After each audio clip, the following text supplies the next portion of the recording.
You're making fun And of I'll me. do really, That's what I do on Sunday. and I'll do really North American-centric topical sermons that have nothing to do with biblical text, but everything to do with what people want to hear. I believe sarcasm is a spiritual gift. So I apologize. Get in trouble with everybody. I think I read that the other day. It is. First hesitation, through trouble. Sarcasm and skepticism. I've been looking for validation for that. But I worked at Linda and I worked at New Horizons for 25 years, and I had one little bumper sticker in my office that said, "My child was inmate of the month at the county jail," which everybody, all the kids at New Horizons thought was really funny because they all wanted to be inmate of the month at some jail somewhere, sometime. And so when I said my child, they thought they were my children. They were really proud of themselves. But the other little bumper sticker that I had was "Skepticism is a virtue," and Linda's a little bit more positive than me. I am a little skeptical, so I apologize for that. But I think satire is good. In fact, we were talking last night with John, one of the Joel's Place staff, and talking about some of the humor that I think is brilliant, and I'll just be very candid. I think South Park is one of the most amazing sort of commentaries on America and social commentary that we have. I just find it very funny. And so we were talking to John, and John found this truth as well, and so we were having this conversation about it, and he said, he goes, actually, sweetheart, I think what he said exactly was, I don't think I've met a person as old as you that thinks South Park's funny, which I think that's a compliment. At my age, right, I take that as a compliment, and I said, well, this is my theory on that any institution, whether it be the church, whether it be the United States government, if it can't laugh at itself and can't be made fun of, then it's really not that strong of an institution anyway. So I think making fun of ourselves is a good thing, not a bad thing. But I want us to introduce ourselves again because we have some new people here. I think it's amazing that there's a couple of different organizations, 3 organizations represented, which I will tell you a little bit about what that produces in myself. And I very rarely speak for my wife, but I will speak for her this time and say what I hope it produces is that I tell my graduate students this, I say the best graduate classes are when I talk a lot at the beginning and by the end you don't really know that I'm in the room. And I would hope the same is true for this group and this conversation, that because you're gathering at a table at Joel's Place, but this table doesn't just represent Joel's Place. It represents a whole bunch of different institutions and a whole bunch of different places that have this, as I put on my Facebook post this morning, that has this common denominator that they really love kids, which is a great place to start. So my hope is that by Saturday, Linda and I kind of slip out of the room and nobody knows that we're gone. That the conversation continues, right? And that you continue to ask yourselves, how do we work together to create continual care that really meets the needs of all young people, not at-risk young people, like we said yesterday, but all young people who sit at different places at risk. And who was it that brought that up? Really? Yeah. Kelly brought that up. But I think one of the things that's very commendable about Joel's Place, and that's my point of reference for Fairbanks right now because it's the one place that I've been a lot, is that there is an intrinsic strength in saying we're not going to identify one group of kids, but we're going to just be a place for kids. And that actually, I think, has created a real therapeutic environment for all kids. And so kids come here with strengths. Kids come here with wounds. Sometimes the kids that look the most wounded might have a strength that's hidden, and the kids that look the strongest might have a wound that's really hidden. But by opening up this skateboard park for all kids, I think it becomes a very a profoundly therapeutic place for all kids. And I think the broader this community is, or the idea of all sorts of people coming together have this conversation about kids actually is going to create a network of services and support for kids that's really exciting. I wanted to... Go ahead. Well, so we met with the folks from Joel's Place last night, and one of the major things that came out, and Kelly specifically brought this boundaries. And I was really struck by that, and I wanted to just have that up there for the rest of this community to look at. What does that mean to create a community that supersedes boundaries? And I wanted to invite Linda just to share briefly how, because that was part of her vision in creating Joel's Place. And I think it's just a beautiful story about your intentionality with that, and I want us just to be thinking about that this morning. So I wanted to invite you to share that. Well, one of the things that that bothered me years ago was that kids could only get a ride to the Boys and Girls Club if they were low income. And so that just created this environment where kids could only. And so when we did the summer food service program the first year, I was really, I guess, just relieved that we could have an open site where we didn't have to do any income requirements. And it's really how we set up bone builders too, even though it was for kids that got free lunch. Anybody really could get bone builders. It was an honor system. But when we did our food here, there was no, we didn't have to ask the kid about their income. And I think we've stuck to that over the years. They can voluntarily say, hey, I'm having a really rough time, I need a sponsor. But a kid could have a sponsor no matter what their income level was. It could be, their business, or it could be, through donations. That's great. Well, I just wanted to present that to you. It speaks to, I always tell people that when we start to talk about services to young people, don't think that these kids need somebody to relate to. If the relate factor worked, prison would be a hell of a place to be. Because everybody can relate to each other, but nobody's getting better, right? I mean, and there's something I think about what Linda has had a vision for here, where it's not just a bunch of kids that are similar, but it's just all kids drawn together that begins to build community. So that can help many of us that are a tad bit older relax a little bit into this idea of saying, oh, I bring something unique to serving young people. If I'm Rachel's age, I bring the fact that I have a lot of adolescent experience because I still am one. I mean, that's a huge gift to this community. But it's also a gift that somebody as old as Bob, which Bob just told me how old he was, he's old as dirt, because he's 2 years older than me, that Bob also brings something very unique to this community because of who he is and the position that he's in. And to create a community that supersedes boundaries, I think speaks to, wait, there's somebody that's on the outside, or there's somebody that's not represented in this room that could actually bring something to the table that's really, really important. So I'd like to start briefly, because we have a lot of ground to cover today, just have everybody reintroduce themselves and just speak just one thing, just who you are and what organization you come from. And then we're going to gather in those organizations in the next hour and have a little bit of a brainstorming session about the young people. So my name's Ron, and I was invited here, so I'm a guest, and it feels like a gift to be here with you. So I'm Ron, and I'm from Seattle. I'm Mike. Say what organization you're from? I'm Alphys Bolt. Oh, sorry. I got it up here. They're good too. I'm with several organizations representing Wellspring Bible Ministries. I'm the board president. Cool. Cool. Thank you. Let's go to the back first. Kelly Boyle, Joel's Place. John, Joel's Place. Bob, I'm from Two Rivers Nazarene Church, but also work as a volunteer with the youth shelter. Linda from Seattle. Vicki from Fairbanks Station. Mary Lee from Fairbanks and Backwards. Pauletta Knight from Fairbanks. Rachel from Joel's Place. The back. I'm James. I'm from Joel's Place. Don't skip Coutura.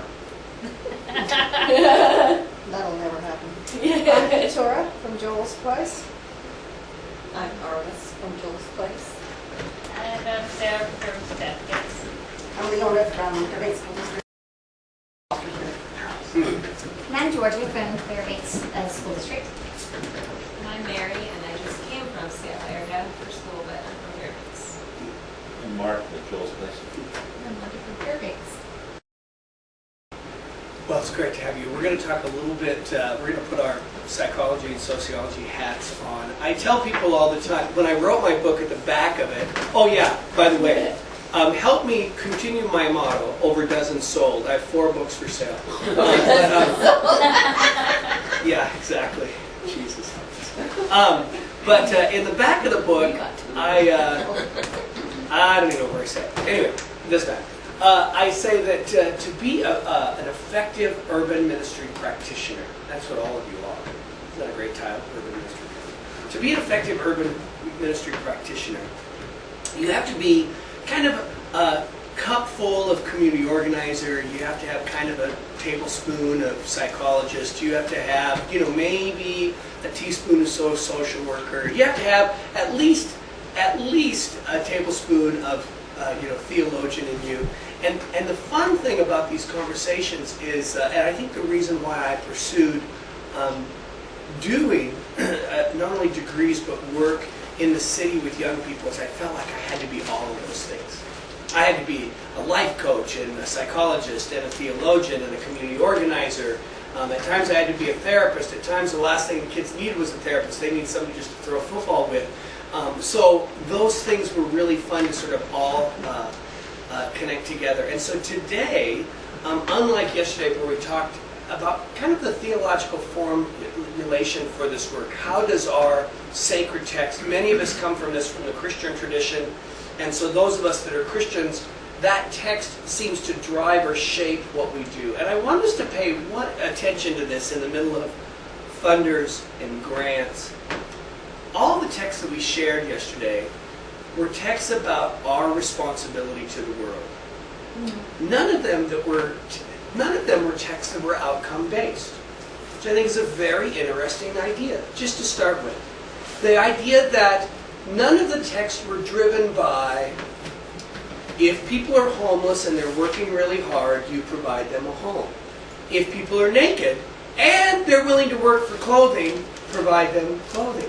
Matthew 25 is one of the texts we talked about. Micah 6:8 is another text we talked about. We talked about the prodigal son. We talked about the woman at the well. All of these texts have to do with our responsibility to the world. But none of them say, but only if people are working really hard or resourceful on their own. Or remember, because God pulls people up by people pull themselves up by their own bootstraps with God's help. Actually, our sacred text, the Bible, speaks of a group of people that aren't bootstrapped people at all. But they're people that literally have, in many ways, been utterly dependent on God's intervention their whole lives. Now, that doesn't mean that we don't embrace compassion and challenge with young people, because they need both. They need compassion and they need challenge. But let's just pay attention to how the text drives us. And because we're very much a women-centered community today, and I want to pay attention to that, it means that men just don't care as much as women, I think, is what. No, I don't think it means that at all. But I think that's something to pay attention to. I'm glad you mentioned that because I wanted to say that. I appreciate as a woman being in a room that's mostly women. That's not always my experience. So for me, it feels very comfortable. And so I was wondering for the men, Yeah. I was just thinking I think what that's that good. feels like. I think that's good, and I also think that we have some cultural diversity in this room, which is very healthy. Dietrich Bonhoeffer said, the Jesus in you is much bigger than the Jesus in me. The Jesus in you is much bigger than the Jesus in me. Dietrich Bonhoeffer says this in Nazi Germany when Adolf Hitler is trying to exterminate everything that violates what he believes community is. And Dietrich Bonhoeffer has the courage to say, wait a second, there's something about you as a woman that tells me something about Jesus that I am blind to. There's something about you living in Fairbanks and me living in Seattle that introduces me to something about Jesus that I have an inability to see. So in the spirit of that, I want us to pray this prayer that we prayed yesterday that was brought to us by an Orthodox priest, which I'm going to play, although I'm not Orthodox. I am Orthodox. in my theology. I'm not orthodox by faith tradition. Remember what we talked about yesterday, so those of you that have participated, this is our prayer. We're going to pray that the wisdom of the Holy Spirit is here among us because of our differences, not because of our similarities. Right? I know we need to be all up one accord. I hear that all the time. But we also need to respect the fact that as we're different in this community, we bring something to the table that's very unique. So the fact that we have more women here than men, I think is a gift because it's not the norm. The fact that we're a diverse community is a gift, and we need to learn how to draw on that gift. So we're going to pray this prayer together like we did yesterday. Wisdom. Be attentive. Wisdom. Be attentive. Wisdom. Be attentive. And by us praying that prayer, the confession is that we acknowledge that the Holy Spirit is among us. And that she, as she dances around the Father and Son, actually dances between each one of us. And our job is to pay attention to where is the Spirit working in our conversation. Where is God revealing God's self through the power of God's resurrected Spirit? And as we're attentive to that, we become transformed into something that looks a lot like a community of faith and less like what we would be if we were all by ourselves. Amen? Okay. We're going to start with a little... Now we're switching to psychology. We really don't have to switch that far. But we're going to switch to and talk a little bit about adolescence. We're only going to spend about 45 minutes on this or so. I'm one of those learners. I think I learn a lot better if something's in my mouth. So if you guys want to get up and grab some treats in the middle, make sure you do. Make sure you continue to be hydrated. If you get sleepy in the next 2 hours, stand up. Some people have to draw as they think. So do what you need to do to process information, whether that's stand up or sit down. The restroom is right here, so that's a huge gift that everybody's going to know what exactly you're doing. There's also one down in the cafe. There you go. So you can drift to the cafe unless you just don't care, which is fine as well. So we're going to just talk a little bit about adolescence, and one of the things that I think was, as I began to work with kids on the street, I think one of the things that was so challenging about the work there is that many of the expectations the community sort of threw on our shoulders was questions like, well, do those kids have a job? Or why don't those kids just go home? Right. Or, well, if more of those kids would do their homework, they would graduate. And all of those things to me were right. I wanted those kids to get jobs. I wanted to do their homework. I wanted them to have a safe place to stay. I wanted them to be reunited with their families. In fact, many of their family systems weren't malicious, but I would say, or lacked love. I would say that many of those family systems lacked the capacity to care for their kids the way that they should or could. But I didn't want to mix up capacity and love. So I knew all those things were true, but I used to ask myself all the time, why when I'm speaking publicly or having interactions with community groups, why does that just drive me crazy when I get back in my car? Like, literally, like, I'd be like, really? Like, you just think it's as easy as a job? It's more complicated than that, and we all know that in this room. And then one day I had this epiphany. They're teenagers. They're adolescents. I'm working with kids that are 13 to 21 years of age. And I thought about my own sons, for example.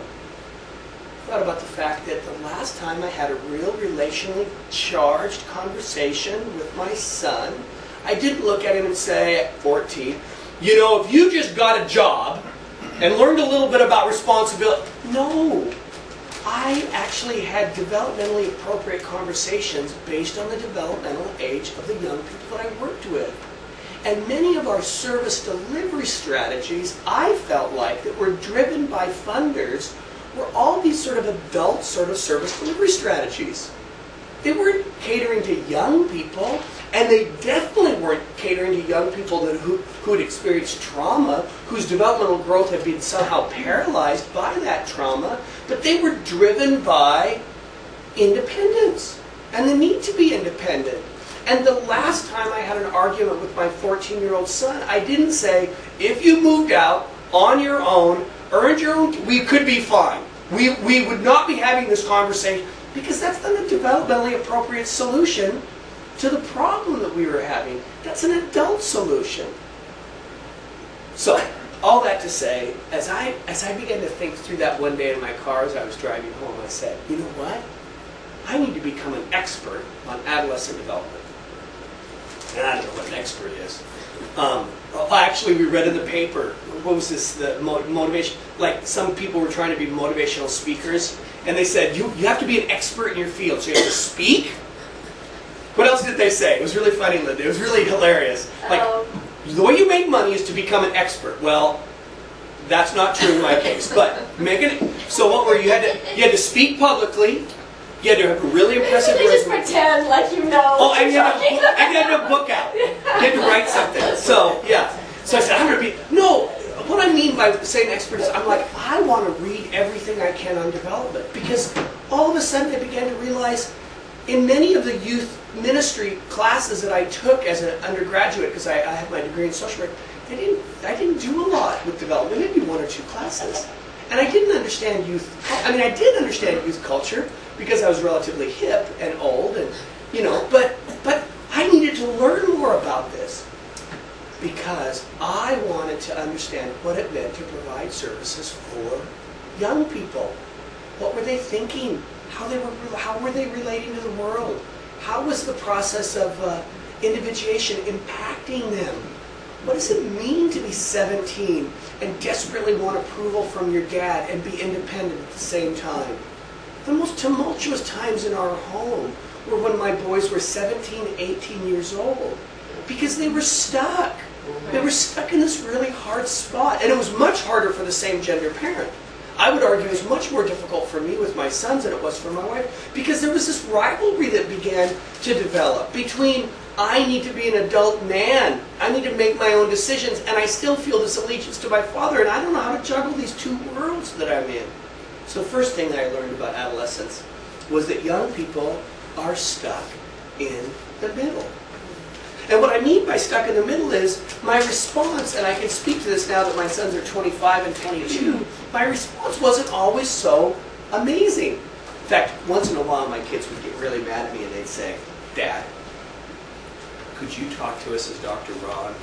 Because when you're Dr. Ron, you're way cooler than when you're Dad. So if you could take off the dad hat for just a second and be Dr. Ron, we could have a way better conversation. My kids would say, which I think is like brilliant, right? Because what would I do? Anytime my kids would say something amazing, the adult world in their life, for better or for worse, would say, shut up, you're just a kid. And then, when they acted as crazy and as ridiculous as a 15-year-old could act, that same adult world, including Ron Woodruff, would say, why don't you grow up, you're not a kid anymore. That's what I mean by stuck in the middle. Stuck in between adulthood and childhood. Desperately wanting to make important decisions, Eric Erickson says, but feeling unprepared to do so. Caught between rural and urban is another paradigm shift. It's a big shift in our world. We were in Guatemala. I was teaching a class called Poverty, Justice, and Diversity, and we were spending a week there teaching the class, and then we were actually going to do some work. Linda was going to do some work. We were going to travel up into the mountains of Guatemala and meet Linda's farmers that had produced the coffee for Street Bean. So Linda was actually going to show them pictures of Street Bean and how good farming practices and ethical farming practices in Guatemala actually was making a difference for street kids in Seattle. It was a really fun trip. So we're 4 hours away from Guatemala City. We're another 3 hours by four-wheel drive into, no plumbing, no electricity, amazing families that were producing amazing coffee, and all of a sudden, we saw these young men. They found out that there was somebody new there. I think what they found out was they knew that there was somebody there that had as much hair gel in their hair as they did. And all these young men, 15, 16 years old, started coming around and hanging around us. And I thought, this is hilarious. We're in Petticoat Junction.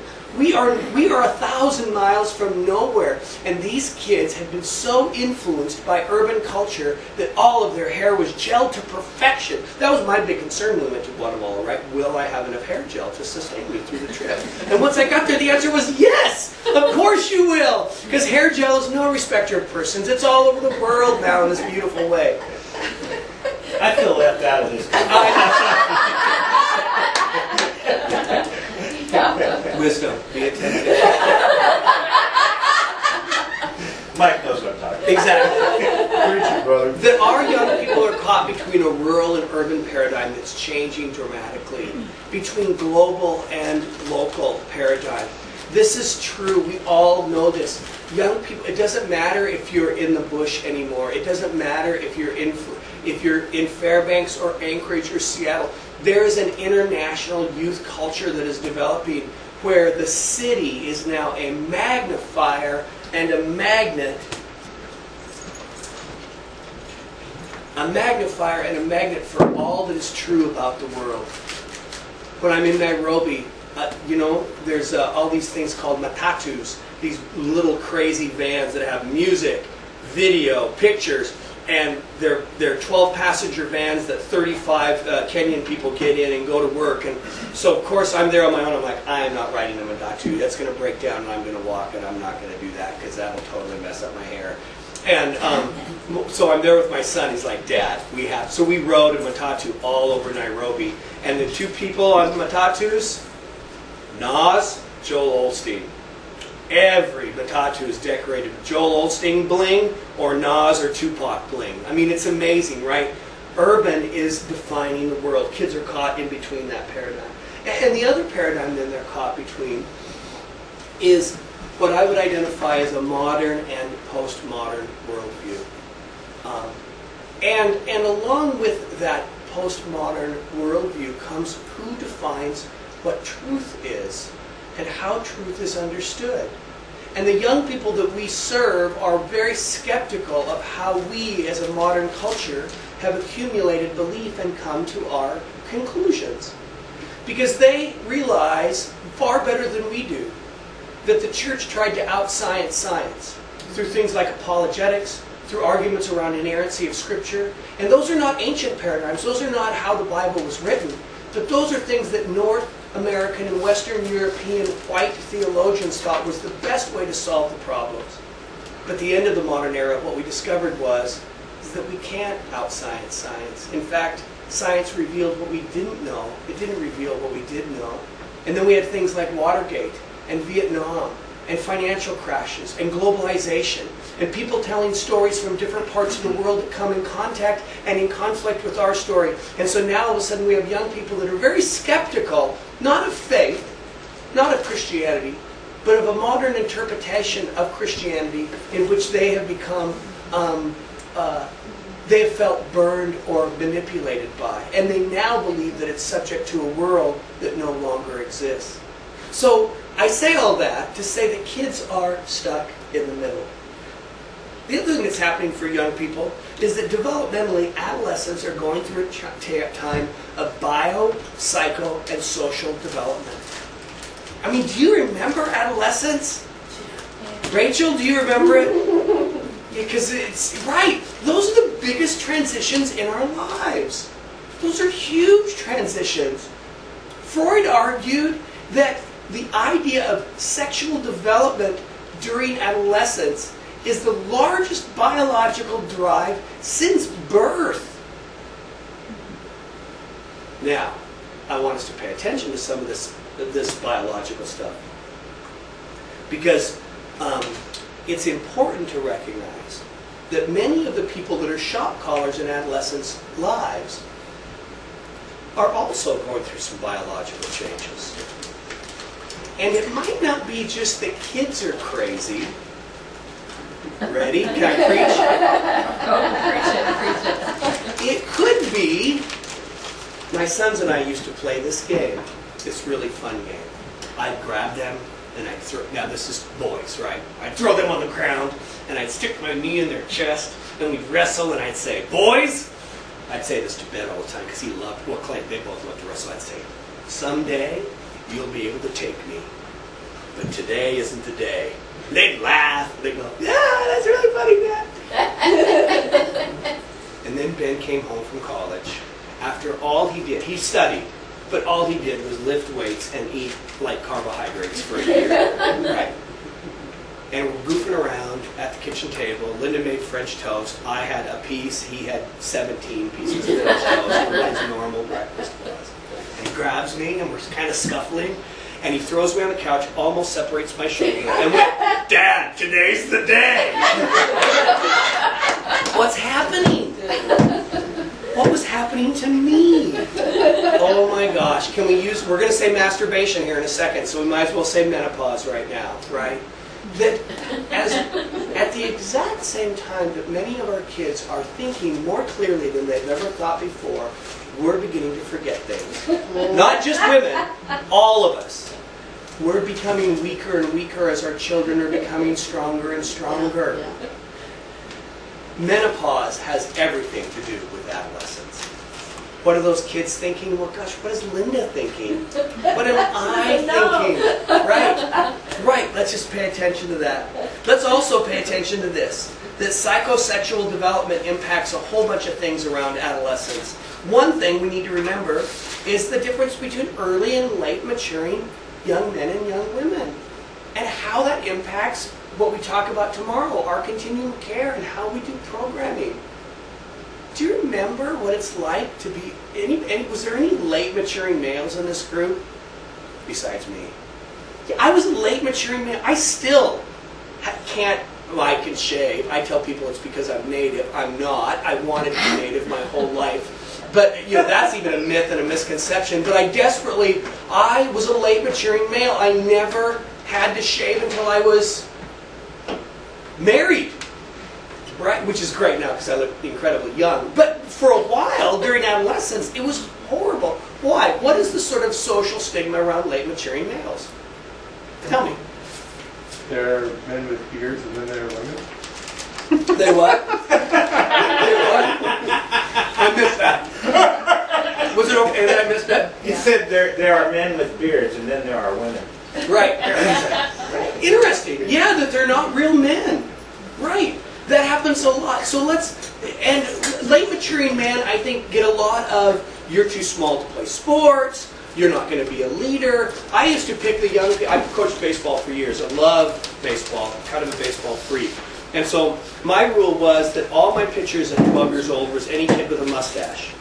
Right? Because those are the kids that scare all the other children. And it wasn't about competing, it was about winning. So of course, you put all the kids with a mustache on the mound. The truth is that I think sometimes socially we make the assumption that just because of young men not being physically mature, that their emotional maturity actually coincides with their physical maturity, and that's just not necessarily true. That there is leadership qualities and emotional maturity in young men who physically look way younger than their peers. Think about females for a second, women. What happens to early maturing females? Physically, we know what happens, right? Breast development, their menstrual cycle comes earlier. But what happens to socially to those young women? They're awkward. Right, for me. awkward is the Yeah, because they don't look like their buddies. They don't look like their peers, which at times can create real intense rivalry between young women because some women look far more mature. What does it do among relationships with young men? They become targets. They don't have the sophistication to realize this guy's a vet. Right. And Yeah. Right. you wind up with 8th graders going out with guys in college. Exactly. And once again, we make assumptions on emotional maturity based on physical attributes. It's a thing to pay attention to. Just a simple part of development, but can change the way we look at leadership development, the way we look at programming, the way we interact with young people. Let's not make assumptions about that. Ron, Yes? I just wanted to point out too, especially with the young men, the reverse is true also. Yeah. We have the big guys, they 17, they look like men. Mm-hmm. They are in no way right. mentally and emotionally ready for the roles that we try to probably Exactly. No, I think that's exactly, Kelly, and I really appreciate thinking about that as far as how we begin to negotiate and have conversations with young people. Let's not assume cognitive maturity or emotional maturity has to do with physical attributes. That during adolescence, those things are all, they're all moving at different rates of speed, and we should pay attention to that. Right. The other thing we need to pay attention to is this idea called secular trend. Secular trend is just a 25-cent word that means that we are in a world in which menarche, a woman's first menstrual cycle, is happening younger and younger and younger. Now, for years, psychologists and sociologists thought this had to do with health in their people's diet. But then they realized in poor communities like I come from, the 98118 zip code, that still happens there. And now they're beginning to wonder if it's hormones, because hormones are actually increasing increase in body fat. Body fat produces your ability to menstruate. This is why young girls that are gymnasts, their menstrual cycles will stop for long periods of time, right? Because of the lack of body fat. And we see this happening among young men. The average offensive lineman in high school football is physically bigger than they were 20 years ago. This also, I think, has an impact. It has an impact because in the Middle Ages, menarche, a woman's first menstrual cycle, happened about age 15.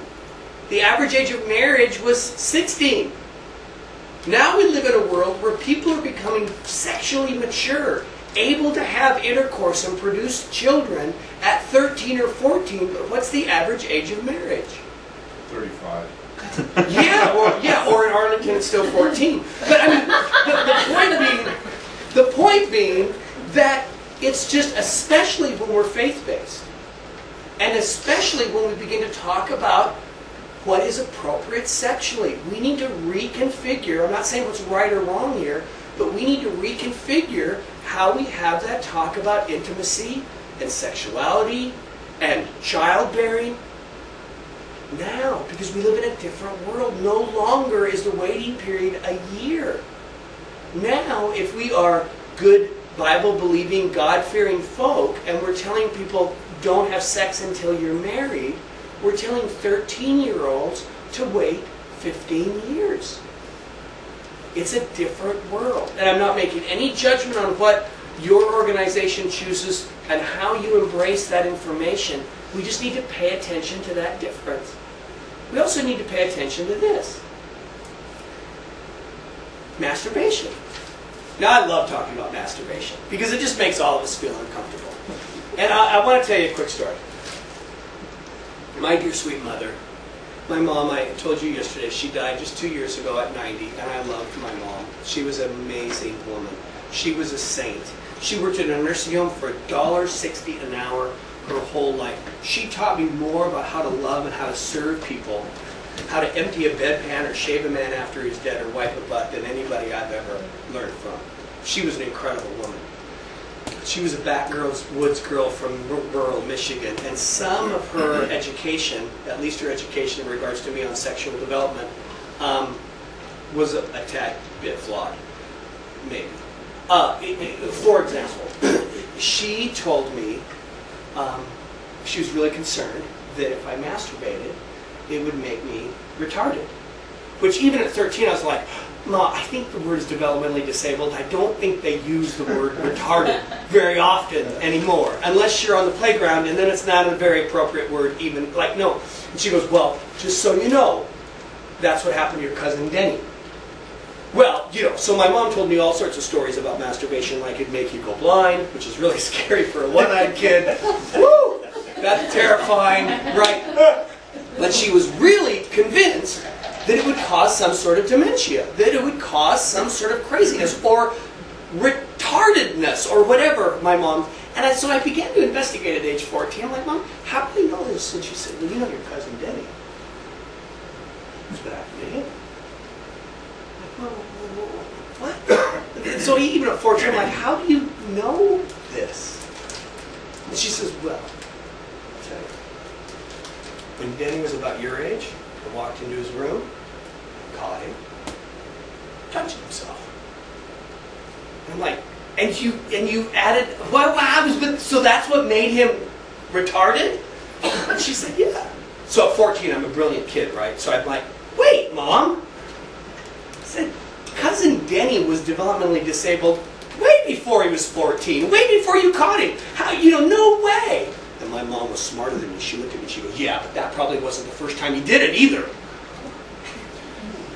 God bless my mom. The point of that story is this, that a few years ago, the American Psychological Association would have agreed with my mom. They would affirm that some sort of sexual expression would cause some sort of dementia. Now we live in a world where what we're told is that without sexual expression, you'll go crazy. All I'm saying is, as organizations, we need to pay attention to how do we begin to have a talk with young people about sexuality, sexual orientation, what's good and what's I don't want to say not good. What is a normal way to express yourself sexually? How do we begin to have that conversation with the young people we serve? My mom was wrong. It doesn't make you retarded if you masturbate. But compulsive, unhealthy compulsive behavior in any area doesn't produce gratification. It produces addiction and longing.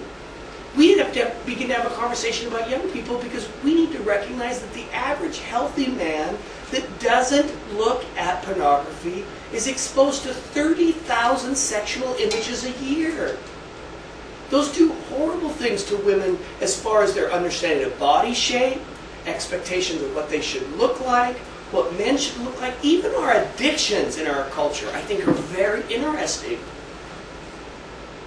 And I'm not saying this categorically, and I have no scientific proof for that. This is just Ron's opinion. But look at the addictions that are disproportionately female. Addictions around compulsive buying, addictions around eating. Those addictions all revolve around making themselves look different or better for men. But men's addictions are around gambling and alcohol, which are self-gratifying.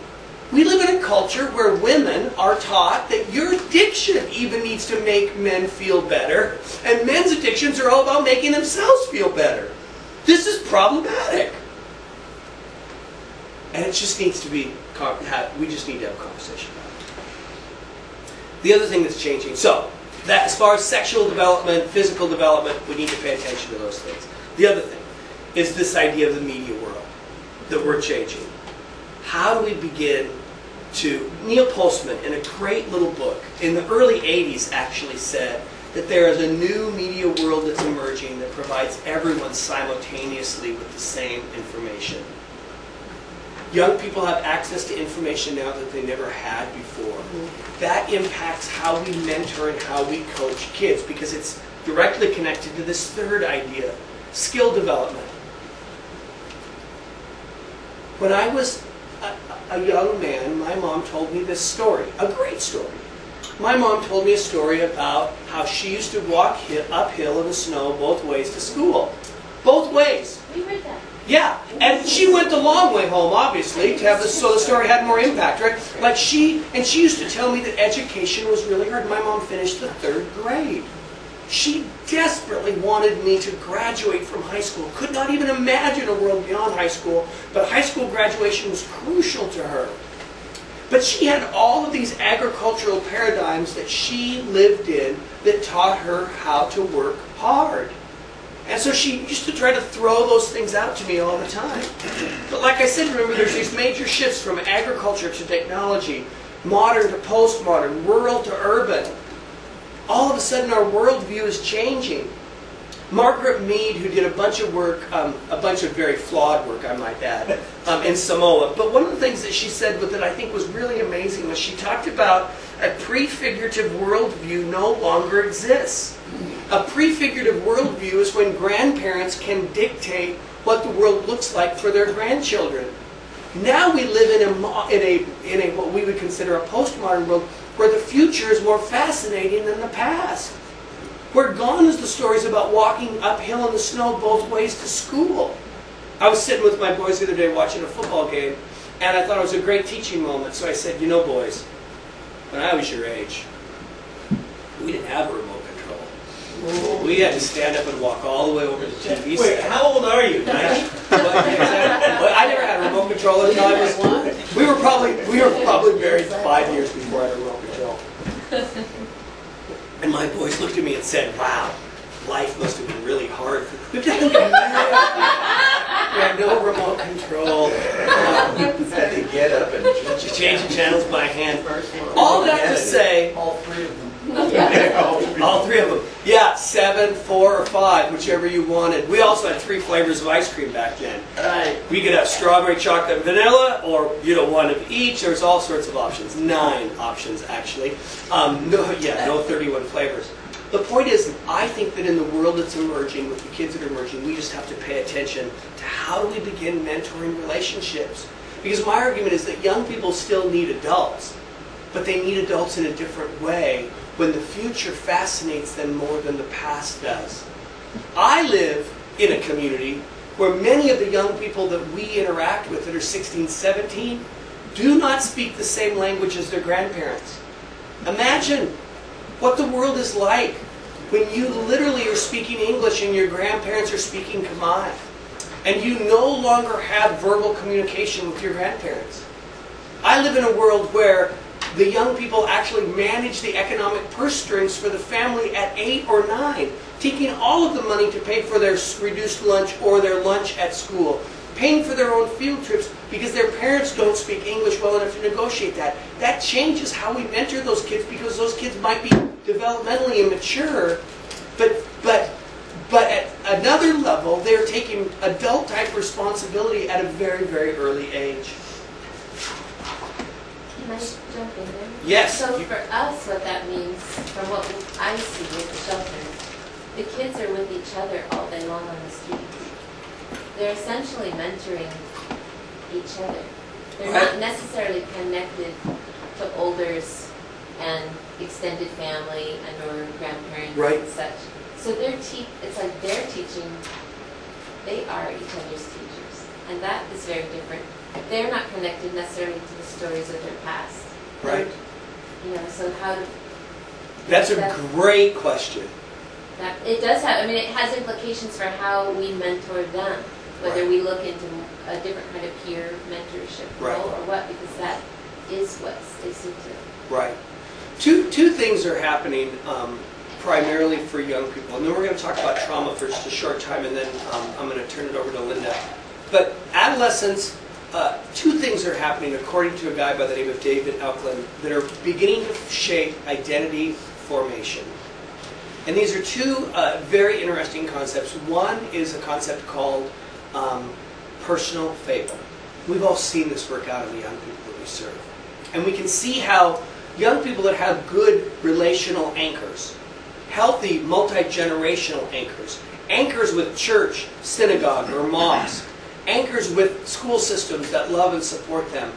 This identity formation happens gradually and naturally. But you start to remove those anchors, and you can begin to see, and we can think about this as we, as Linda begins to facilitate a conversation, how that impacts anchors as well. So Elkland says that there's this idea called personal fable.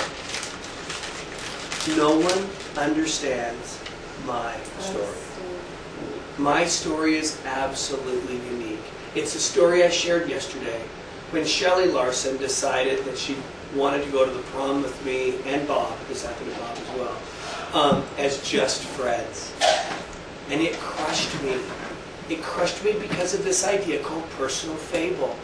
My story is uniquely mine. And that's true. My story is uniquely mine. Elkland argues, though, that there's this other dynamic that's happening that moves young people towards individuation. And this idea called imaginary audience. This is interesting because it's happening at the same time in young people. No one understands my story, but the entire world is watching every move I make. The most disgraceful, embarrassing, horrible thing. Can I tell you, because we're in a circle? The most horrible thing my wife ever did was become the PTA president of my son's middle school. The promise was, I won't speak to you if I see you in the hallway. I won't acknowledge that I know you. I will let you live in complete anonymity. I will never even look to you in any way.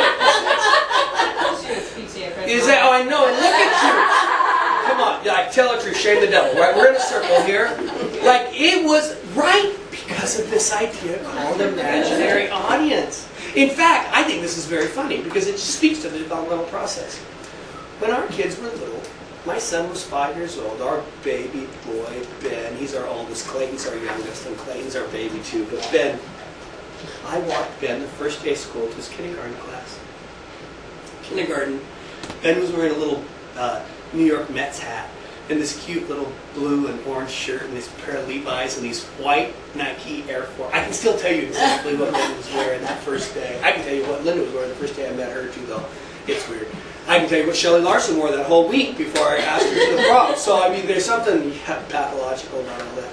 Anyway, Ben walked into his classroom, kissed me on the lips goodbye, and when he left the classroom that day, I was standing in the same spot, and Ben ran out and said, "Dad, have you been standing here all day?"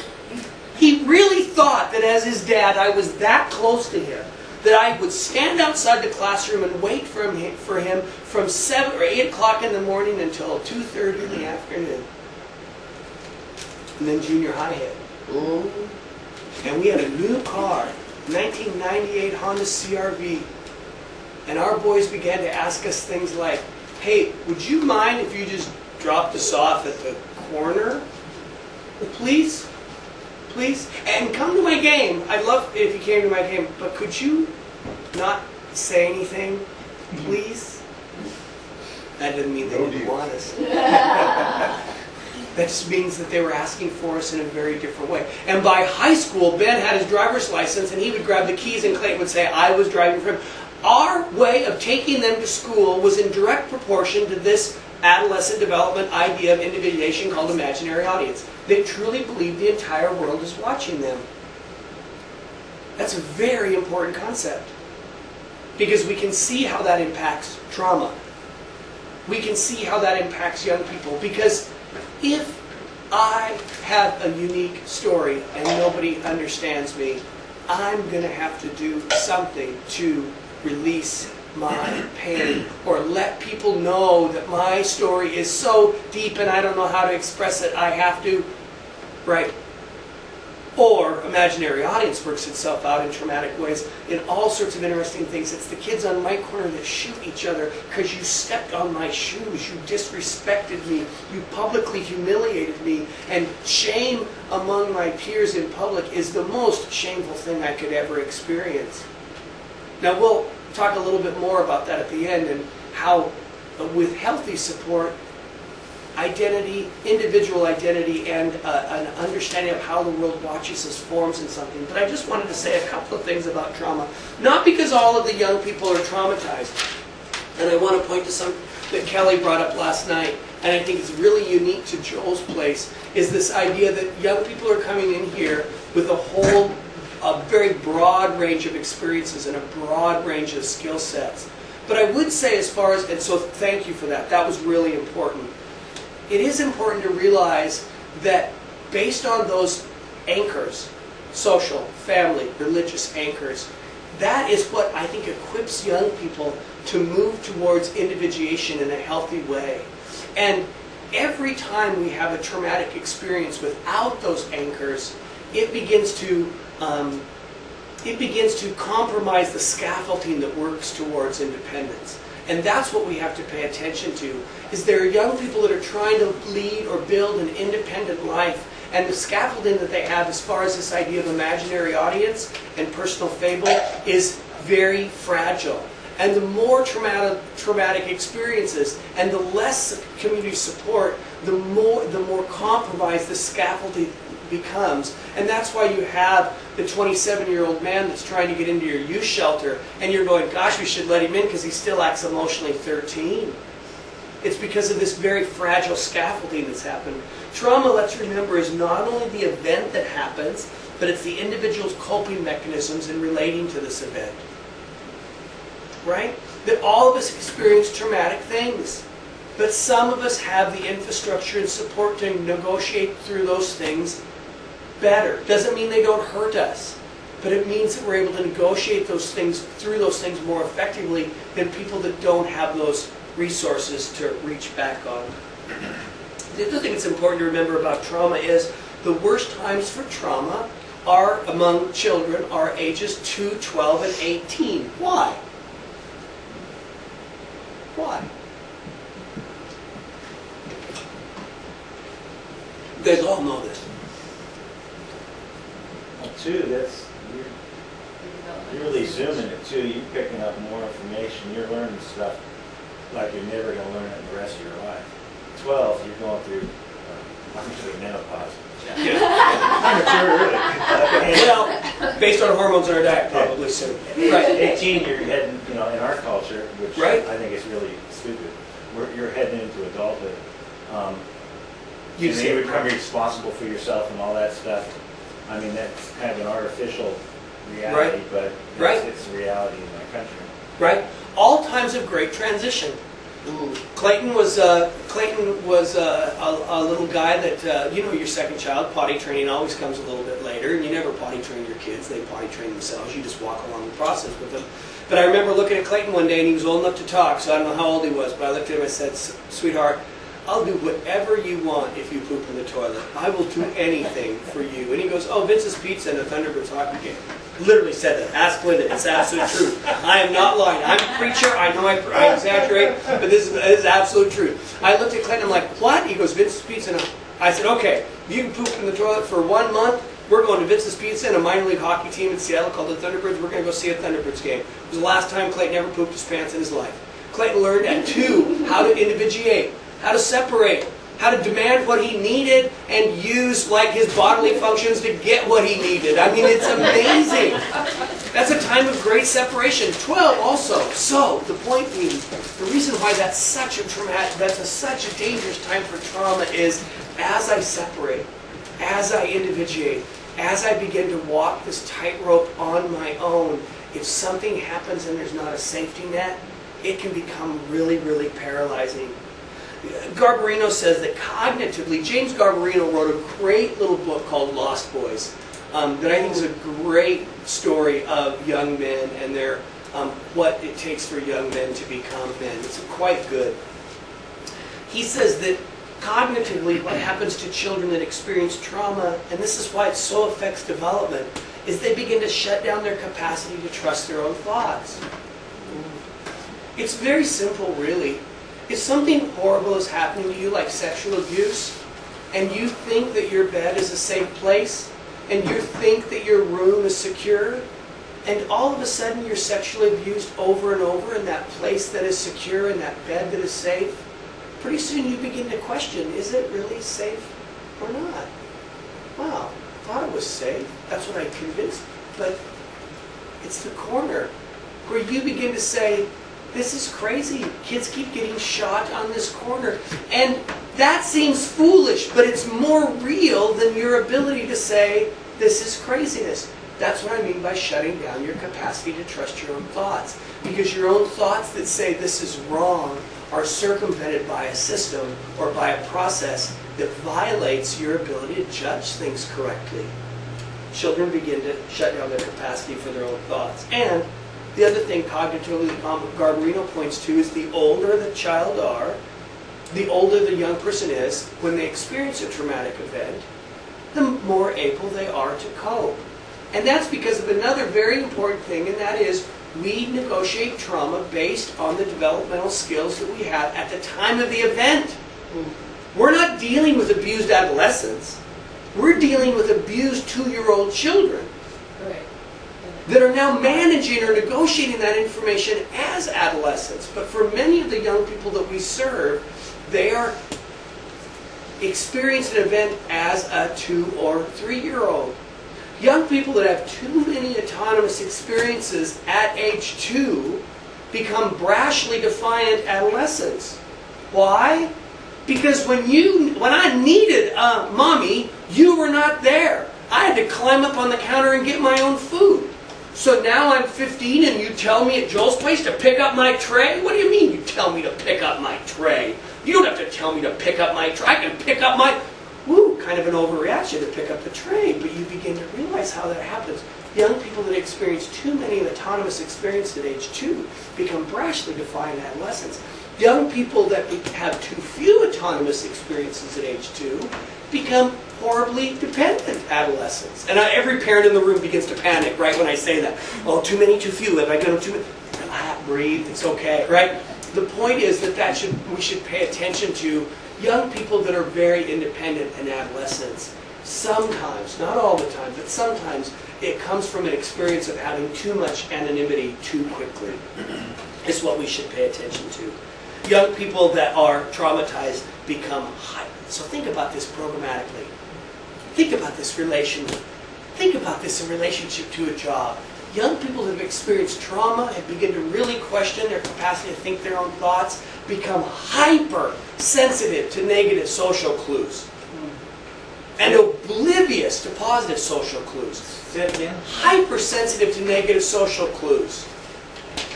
Linda asked me to pick up my tray. She doesn't like me.